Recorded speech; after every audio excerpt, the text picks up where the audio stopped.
عزیز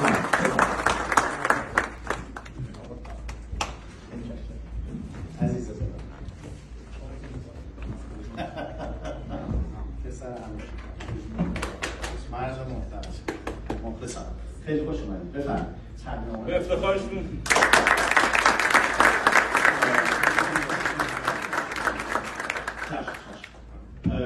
خواهش میکنم. بله آقای محسن نعیمی هم که حتما همتون می‌بینید این جزء بچه‌های تیممون بود که یه دفعه کنار کارامون سر از دراکولا در آورد.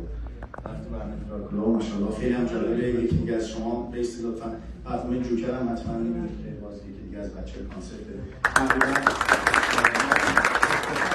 افتخار می‌کنیم که تقریبا تمام فیلم‌های به درد بخور، سریال‌های به درد بخور و برنامه‌های به درد بخور چرا داریم. مثلا ما هفته 2 دفعه بهمون پیشنهاد میشه برای جای مختلف که لومپن میخوام فعلا داریم می‌بینیم که لوفش میکشه یکی نمیدونم مثلا بعدش هم زدن مثلا حشمت بادیوار، جوزف بادیوار.